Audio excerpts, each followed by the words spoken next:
So there's an earlier video that I made about the part where things always get like really difficult and I feel terrible about myself. And I've been reflecting more about that part of the process. You can call it whatever you want, second act problem, sophomore slump, whatever.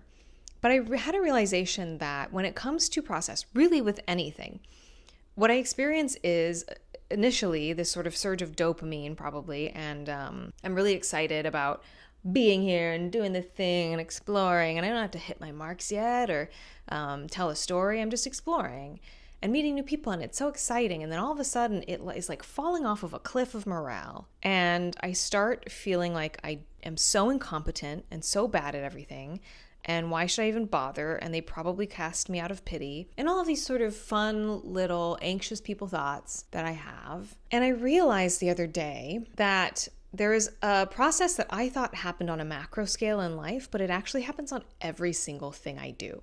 Okay, so it's the 4 stages of competence, and you've probably heard it talked about before. So you start with unconscious incompetence. You don't know what you don't know. And then you move on to conscious incompetence, where you begin to know just how much you don't know. And then you move into conscious competence, where you're starting to get competent at something, but you have to actively think about it. It's not automated yet. It's not muscle memory. And of course, then eventually, hopefully you progress to unconscious competence, where you do it well and you just do it. Like think about Steph Curry shooting a 3-pointer, right? I'm not a sports person. Why did I make that metaphor? Anyway, I always thought that happened sort of on a macro scale. So with acting, cooking, marriage, that you're going through the 4 stages of competence in your life. But I realized that actually it happens on every single project I've ever done. And so the table read and some of the table work represents the unconscious incompetence stage for me.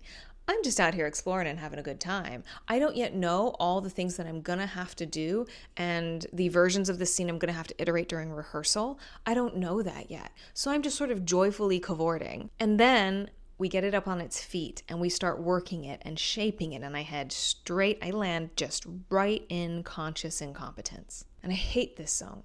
It's so hard for me. It's also one of the stages of competence, and so it's also natural. You have to know what you don't know to know what you want to work on. And it's during this stage that I most want to give up, and that I have the most mad midnight moments, as C.S. Lewis would call them, and I really struggle to regulate. These are the moments where I might, in the middle of rehearsal, have an anxiety attack, where my heart rate elevates, I start flushing, my head starts spinning, and I get very, very hot. And I spend the entire time just in triage, trying to center myself and not completely turn into a puddle and escape my body. Now, I've gotten better at it as I've gotten older. I've realized that I have tools to be present, to reconnect with my body, to breathe, to look at somebody else in the room, to really try and listen to the note I'm being given instead of swirl it into what it means about me. But it's still difficult. And this entire period of conscious incompetence feels like triage. I think I just hopped out of that in the play that I'm working on, and it allowed me the perspective of realizing, oh, it's just a journey. It's just a road. And I was there, and I'm sure I'll be there again at some point in my life. But if I can just know that I'm there, then there's maybe a little bit more grace that I can have, and I don't have to try and speed up the process. Because the truth is, at least how I have experienced acting, and really almost any project I've worked on, is that there's incredible rewards to finishing a project. And it does mean you have to make it through these stages. So if you want the reward, you gotta get through the valley. And I don't think I'd want to miss out on the reward. I think that's a lot of it. I do also think, listen, sidebar, it's not just 4 stages of incompetence. Sorry, it's not just the 4 stages of competence. You can see where my bias is towards my own incompetence.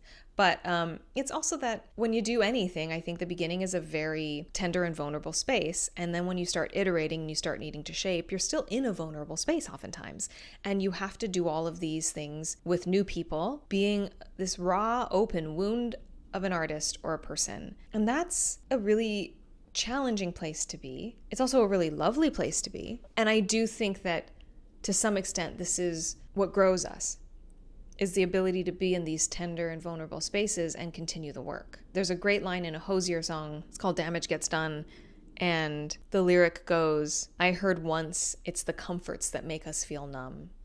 And I, as a person, am biased sort of against comfort. I like being challenged. I like getting out there. And of course, then the second the challenge hits, I'm like, why? Even though I sought it out and I wanted it. I do think there's an extent to which this is what defines artists. This is what defines people who can get out there and do stuff, is just, can you be uncomfortable? And can you remain in your body being uncomfortable? And can you not set up a sort of idol of comfort for yourself? And it gets easier, obviously. Like, I'm an introvert and I'm an actor. And this freaks people out for some reason, even though I think like most actors are introverts.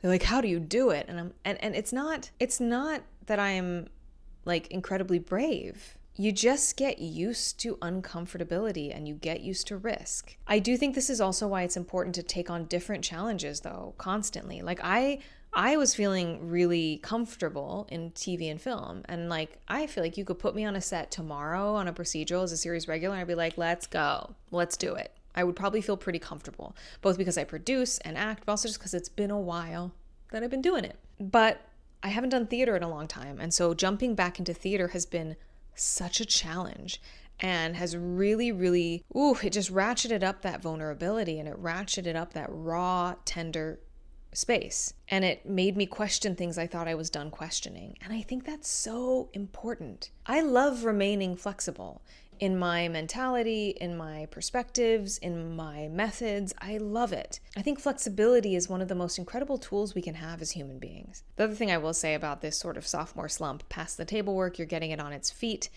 is that this is oftentimes when I want to get it right. But at this point in the process, super amorphous. We're all figuring it out. The director might not even know. We're all finding it because guess what? The director hasn't had this group of actors in a room before doing this piece. So they have to figure it out too.